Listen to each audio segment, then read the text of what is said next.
Hey you guys, welcome to another episode of DayShawnrshow. As you on my author channel, welcome to another author blog from DayShawnrshow. And joining me today, Jonathan A. Gray, aka Jonathan Gray Show. Hey. And this is part 2 of the co-author videos. How to work with your co-author and get around their faults. Well, we have a video previously came up that talked about the types of co-authors in which that you may actually face, like if you ever want to become, or at least like if you ever want to partner up with somebody. We really didn't supply too many solutions in terms of how to kind of get around having a co-author. But because the thing is, personally, I want to talk more about the person that I've been working with since 2009.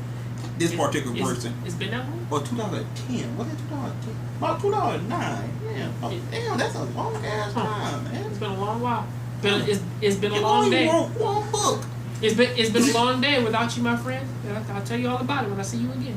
What the fuck? But anyway, I will explain. We basically gonna get down to this guy's faults and my faults as well. And pretty much how we overcame them. Yeah. This guy's faults, however, he that type of writer that like to piggyback. Meaning that I don't really like to you don't like that term, but it seemed like that, cause I do most of the writing, and you just so lazy, just be so incompetent. At this point, it's most of the editing. No, you're just incompetent sometimes. At this point, it's most of the editing. Yeah, the editing, and sometimes it just takes you so long to write something so simple, and it get to the point where I'm like, damn, okay, it took this fool a whole month to write 4 pages. Not necessarily 4 pages, but they kind of have to be edited pages. So and it seemed like he wasn't taking stuff as serious as I was. Well, that's actually kind of been like the darker days, man, when I was doing that garbage.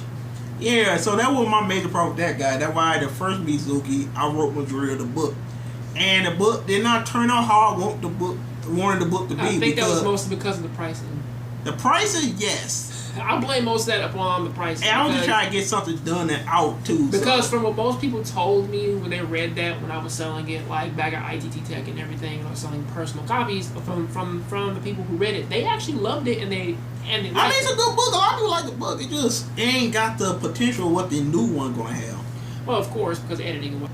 I know my faults as a co-author, and I do realize them pretty much a lot, which is that for early on, it was mostly just the laziness, and it was the whole thing of laziness, not sure that it will actually work, and also it was the whole thing of a confidence thing of saying like, okay, where does this fit in with the story? Does this work? Does that work? And he always hated what he wrote. I hate everything I do. Well, and you can't take that type of mindset and create something great. You gotta have confidence in everything you do. But honestly, then again, that does help with growth though, because that does actually kind of grow you into becoming a more competent co-author and a author in general to write your own works and pretty much get your own ideas out, because of course you have to go through those motions. And I didn't go through a lot of motions. In order for me to be a better co-writer, I realized okay, I gotta become a better writer. I just study over the years to get a little bit better, to learn more stuff to my craft, to actually basically make me and him better together. Like, you gotta be an asset to the damn team, basically. In terms of pretty much like looking at the kind of co-author that I am, or at least how I was, most of that is that with you being the kind who isn't the most confident co-author, we are the ones in which that you have to put a lot of time and confidence into, especially since that a lot of our work you do kind of have a lot of faith in, which that's how he was. He had a lot of faith in my work, and he still does to this day, even though he will never admit it. But him and so many others do, which is why they give me the tough love approach. So, of course, you're just lazy as hell, man. Yeah, I'm not doing that anymore, so that's a good thing. Yeah, and then you gotta actually find out what you can do to what are your strengths, what your strength and weakness is. Like how we working right now is when it comes to actual fighting scenes, I excel at that. That is what I'm good at. I'm getting better at it. I'm good at fighting scenes, like conversation, dialogue between the actual character. I come up with plots, arts, all types of stuff. Well, that was universal. But it both of with the plots and arts, but me, I'm more. We both have our own little key thing. Yeah. Okay, my thing is mostly explanations and getting explaining towns, techniques. My thing is the world. I am wonderful at world building, like creating forests and creating histories for villages, for people, for stuff like that. That is my thing. Making dragons. He killing it with the dragons. Even like in my own story, Noir Prophecy, like my whole thing of trying to explain like the type of ghosts in which that you run into, the type of paranormal things in which that actually work in this world, the way how like that they exercise these things, like. All this has to be explained, and it comes off in a very interesting way. And that's what he good at. I mean, that's just so, like, what I do, and that's pretty much my thing. But like for me, you have to put a lot of time, effort, and a lot of growth. But then again, I have better. I feel as though as that my type of author has a better payoff than what the others do, because the other ones, of course, they work better like at the start. But it seems as though as that those are the ones that usually end up killing your story in the long run, only because that yes, they may work faster, they may do a lot more stuff, but they don't necessarily think about most of those actions like in the long run. Like this guy is the type of co-author who does actually fit the bill of the controller, but a bigger problem which that he did have early on was a communication problem, which that was a major problem for me, and I had to address that multiple times before we actually kind of had to get over the hurdle, which that, of course, you can tell the beta readers like specific things or stuff like that, but then again that's fallback from working with, of course, the competition, you know what I mean, because you're working with DeAndre, he kind of imbued that in you heavy of like, hey, so what does this character do? Don't worry about it. Oh, you gotta find out some other time. It sound like Mickey Mouse. He does. It sound like Mickey Mouse and whatnot. It's like, well, yeah, he did do that a lot. I was like, yeah, man. So what does this character do? I can do this with existence.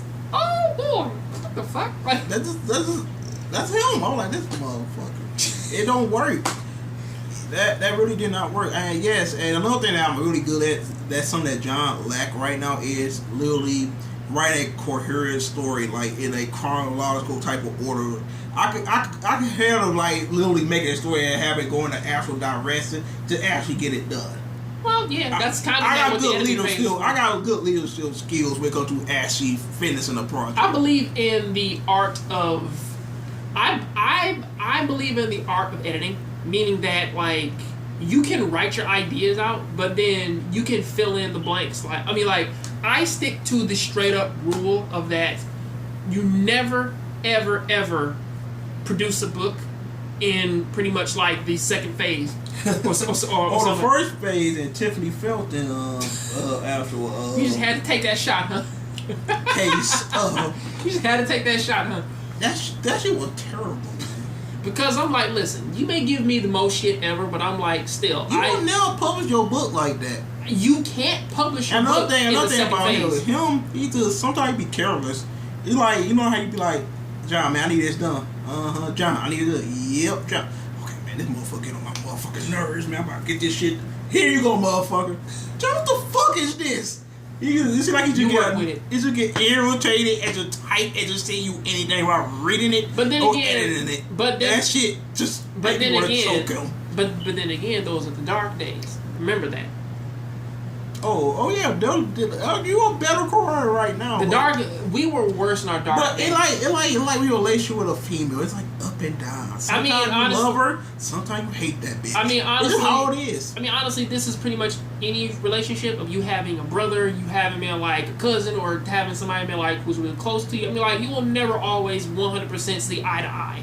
That's just how things work. But pretty much, again, there are things in which that you will never actually agree with your co-writer, but still, communication, actually having faith in their work, learning their strengths and weaknesses, and pretty much trying to grow with them instead of just trying to cut them out because, you know, like they don't want to do this and do that. Because honestly, there are things in which that people go through that actually stop them from working, which is the truth, you know, of saying like, so how come you can't write this? I mean, honestly, I've lost people in the past. Oh, I lost somebody like in the past week or the past 2 weeks, and I'm like, yeah, that can put your work like at like edge, you know. Or somebody like, was going through a life and death type of situation, or living situations. You never know. But you still need to communicate like, yeah, man, you know, I'm not feeling this week, man. You know, if you actually tell your partner, and you're like, okay, I got it. You know, I'll pick up the slack, but I need you to handle this future scene, though. It's just normal stuff like that. I mean, like, which always kills me because, like, when you list off things like this, they always seem to be so simple, but it's hard though, because some people don't click. I mean, me and this guy been friends for 10 years, and never once got in fist fights. So, well, we did in video game land, but never you kick my ass every time. So, but anyway, remember Knockout Kings, the game that I have no experience in. I have no experience. You say you won't bring that up. Shut up. Shut the fuck. As you know, DeAndre got his ass whooped the worst. His whole excuse was he kept getting up. Well, that was his excuse. We should honestly recorded that. We should have recorded that. But we ain't had no cameras or anything back then. I'm like, what, 2006? God damn it. That was like a long... We should have recorded that. We should have recorded that. Had a video camera or something. That was a long time ago, my nigga. That was me in my prime. But now, you know, honestly, the simpler way that I can say that you can become a co-author is just do what you good at.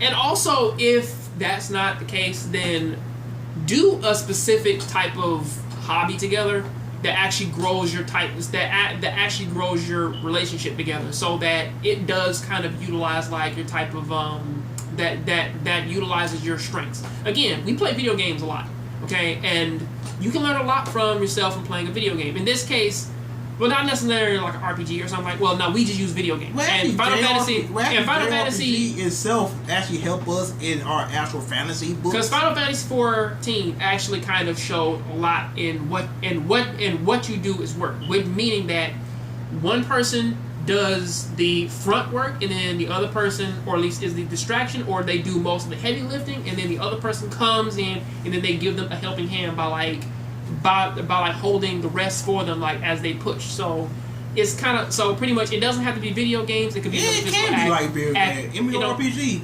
like how that tank is, the healer, all that other stuff. Yeah, you just pick what you actually good at. Like, okay, you handle this and that, I handle this and that. You just give me a guideline for it to actually work into the story. And I just do what I do, just do my job, which was what he's doing right now, and that's why Mizuki just moving. Well, that's pretty much like why most of our stories are moving along as they are, because even though they may be good, they may be bad. As long as you understand like what your goal is, what your role is, and you can work with your partner, and then like y'all can like actually say, okay, I need all these explained in this timely manner. And you may have a lazy partner, you may have a critical partner, you may have the controlling one. At the end of the day, you still have to communicate with one another, and you have to have faith that they're going to do their job. Because if something is wrong, you let them know. If something isn't clicking right, then you let them know. That's pretty much how this thing works. It doesn't always have to be perfect, but still, if you focus on those two things, you may actually have enough time in it to actually kind of like build on something more.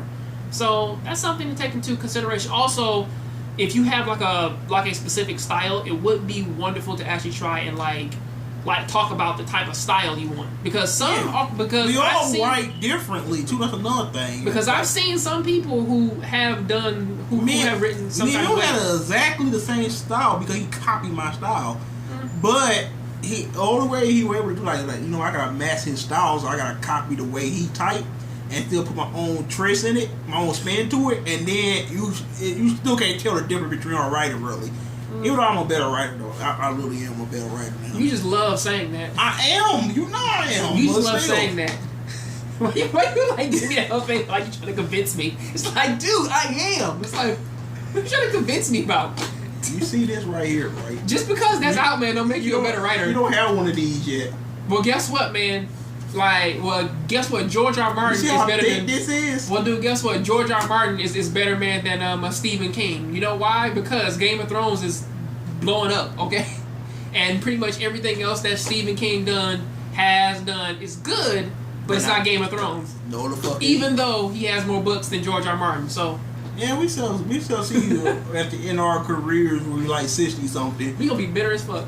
I'll be mad as fuck. Like, man, I wish I wrote a book about the sex slave. And he probably punched me in the face. Sounds on a roundhouse you, man, like as a 60-year-old man. But anyway, roundhouse. Tell you guys, stay, make sure to rate, comment, subscribe. And does this help you with your co-author problems? Because if you don't, then hey, let us know and we'll leave some specific suggestions down there on some things like that we could have been clearer about, that you want some more detail. I think this one was way better than that first one we made. Maybe, but they may want it spaced out a little bit more of saying, okay, you want to talk about this. This shit like 30 minutes long though. You have to put both videos together. Very true. But then again, it's like we don't know what type of partner you have. And if you do, please let us know on Twitter, Tumblr, Instagram, everything. So yeah, we'll see you next time. Peace out. Later.